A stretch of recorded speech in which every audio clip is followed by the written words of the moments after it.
Hello and welcome to JS Physics. So today's our topic will be use of potentiometer to find internal resistance of the cell. So let us start.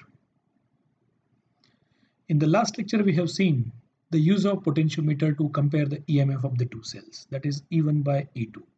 And we can find E1 by E2 using two different methods, individual method and sum and difference method. Today we will see the use of potentiometer to determine internal resistance of the cell. To do that, we have this circuit diagram.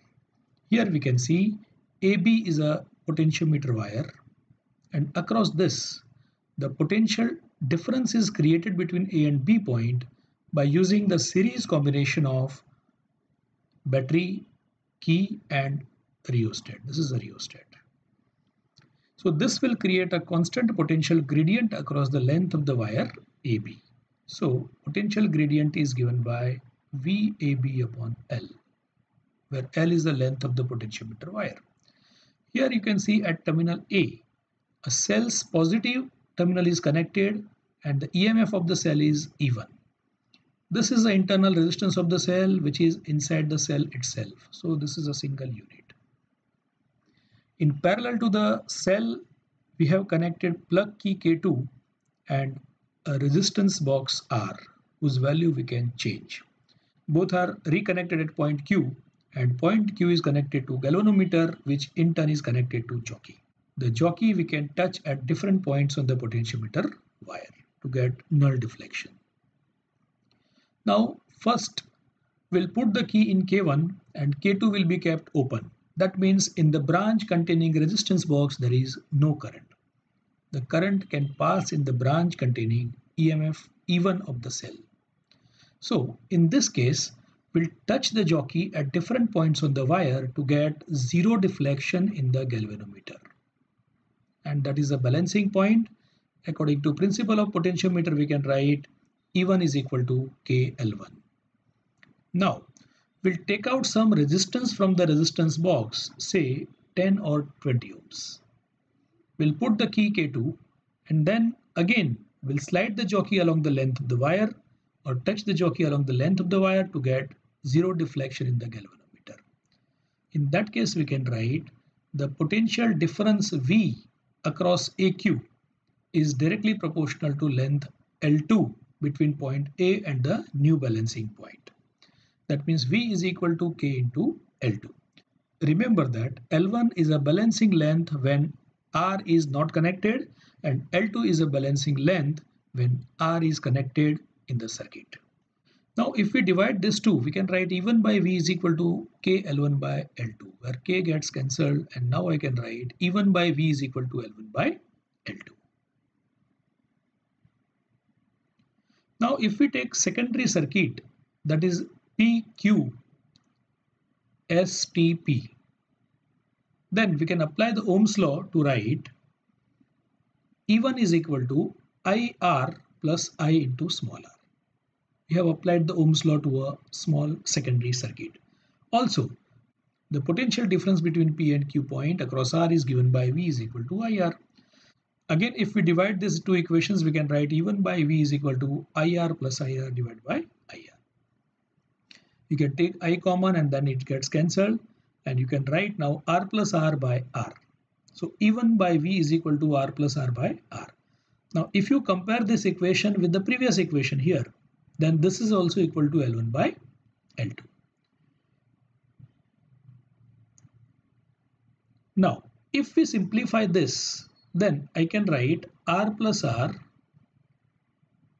upon R is equal to L1 by L2.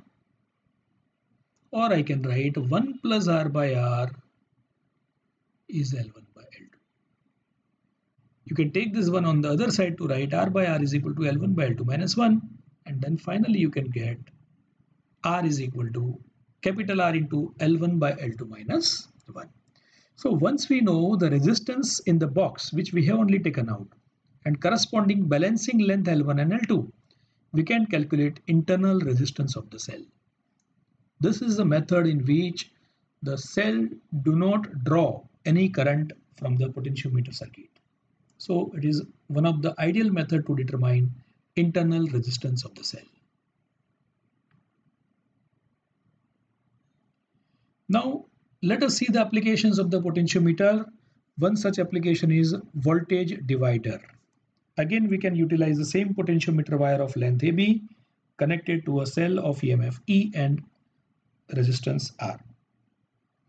The device which we want to use as a voltage divider is connected between terminal A and P, where terminal P is basically a slider which we can slide along the length of the wire. Now, whenever you change the slider, corresponding potential difference between A and P terminal will change, and across the device, the potential V1 will also change depending upon the position of this slider. So that is how the voltage divides in proportion of length L1 and L2 as per the principle of potentiometer. So you can say V1 is proportional to L1 and V2 is proportional to L2, and K is a potential gradient, that is again VAB upon L. So that way we can use the potentiometer as a voltage divider. Another application of potentiometer is audio control. In low power audio system, the sliding potentiometer can be used as a audio control devices. This type of potentiometers can be used as a frequency attenuation and loudness controls. The next use of the potentiometer will be as a sensor. If the slider of the potentiometer is connected to the moving part of the machine, then it can work as a motion sensor. So a small displacement of the moving part changes the potential, and that can be amplified by using an amplifier circuit.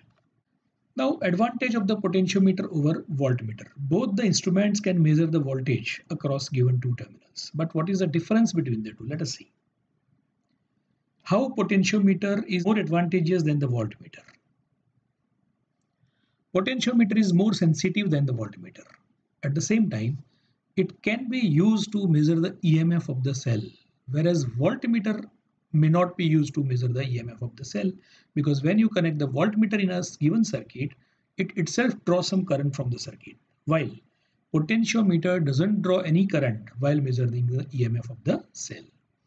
Potentiometer is much more accurate compared to the voltmeter because its list count is small compared to that of the voltmeter. It can measure the small potential difference of the order of 10 raised to -6 volt. Sensitivity can even be changed by changing the length of the wire and all other components. Now, demerits of the potentiometer. This device is not a portable, and that's why direct measurement of potential difference and EMF is not possible by using potentiometer. So that's all for today, and our next topic will be galvanometer. Thank you for watching the video.